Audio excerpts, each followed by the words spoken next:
ఎక్కడి నుంచి ఎక్కడికైనా వెళ్ళిపోవచ్చు అనమాట. ఫ్రీగా అయితే ఏది కూడా bus ticket, train ticket, flight ticket ఏది అక్కర్లేదు. పెట్రోల్ కూడా కొట్టించక్కర్లా. డైరెక్ట్గా నచ్చిన ప్లేస్లోకి అయితే వెళ్ళిపోతున్నారనమాట. ఏంటి అంటే science fiction, action, adventure movie. So ఏం మూవీ అంటే మాత్రం మైరావన్ అండి. సో ఎస్కే అదేనండి. సందీప్ కిషన్ గారు లేటెస్ట్ మూవీ అనమాట. సో డిఫరెంట్ కాన్సెప్ట్స్ అయితే సెలెక్ట్ చేసుకుంటూ ఉన్నారు ఈయన. సో ఊరు పేరు భైరవకోన తర్వాత అయితే మాత్రం ఈయనకి మంచి ఆఫర్స్ అయితే వస్తున్నట్టు తెలుస్తూనే ఉంది. ఒకవైపు దిల్ రాజు గారితోనూ, తర్వాత మరి ఇప్పుడేమో మైరావన్ అనే మూవీతోనూ వస్తూ ఉన్నారు. కాకపోతే ఇందులో విలన్ మాత్రం చాలా డిఫరెంట్ అసలు.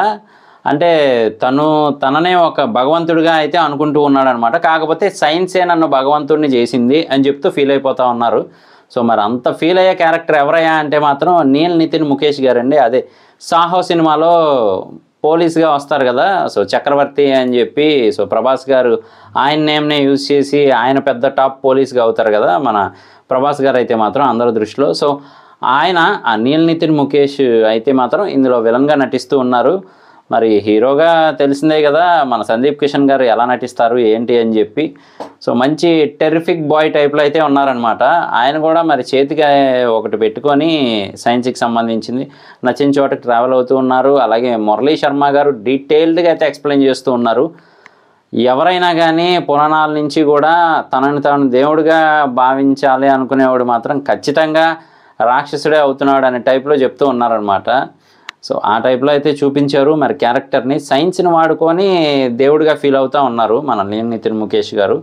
మరి సందీప్ కిషన్ గారు తన మొండితనాన్నంతా కూడగట్టుకొని ఆయనకి ఎదురెళ్ళి గెలిచారా లేదా అనేది ఒకవైపు, అలాగే ఆకాంక్ష రంజన్ గారు అయితే మాత్రం మరి హీరోయిన్గా నటిస్తూ ఉన్నారు. హిందీ యాక్టర్ ఈవిడ. సో తెలుగులో అయితే నటిస్తూ ఉన్నారనమాట. ఇవన్నీ చూస్తూ ఉంటే మాత్రం అంటే ఆ సైన్స్ పరంగా కానీ, ఆ టెక్నికల్గా కానీ, గ్రాఫిక్స్ కానీ ఇవన్నీ చూస్తూ ఉంటే మాత్రం మన తెలుగు సినిమా కూడా మిగతా సినిమాలలాగా అంటే హాలీవుడ్, బాలీవుడ్ ఆ రేంజ్లోనే చాలా డిఫరెంట్ స్టోరీస్ సెలెక్ట్ చేసుకుంటూ ఒక మంచి గుర్తింపునైతే సాధిస్తూ ఉందన్నమాట. చాలా డిఫరెంట్గా ఉంది టైటిల్ అయితే మాత్రం. సో ఆ టైటిల్ వెనక చాలా పెద్ద స్టోరీ ఉందనుకోండి. సో మరి సందీప్ కిషన్ గారు అయితే ఆ సైన్స్ ద్వారా వచ్చిన పవర్స్తో ఎదురెళ్తున్నారు అని తెలుస్తూ ఉంది. సో మరి అది ఎలా ఉండబోతుంది ఏంటి అనేది మనం వెయిట్ చేసి చూడాల్సిందే. అలాగే సందీప్ కిషన్ గారికి కూడా ఒక మంచి సక్సెస్ రావాలని కోరుకుందాము. మంచి టాలెంటెడ్ యాక్టర్, కాకపోతే సరైన మూవీస్ పడలేదనే చెప్పాలి ఆయనకి. సో ఈ మూవీ అయినా ఆయనకి హిట్ అవ్వాలని కోరుకుందాం. అలాగే ఇంకా ట్రైలరు మూవీ రిలీజ్ అయిన తర్వాత వాటి రివ్యూస్ కూడా చేద్దాము. మిస్ అవ్వకుండా ఉండాలి అంటే మాత్రం మన ఛానల్ వెంటనే సబ్స్క్రైబ్ చేసుకోండి. నేను మీ ప్రసాద్, మళ్ళీ నెక్స్ట్ వీడియోలో కలుస్తాను. Love you all.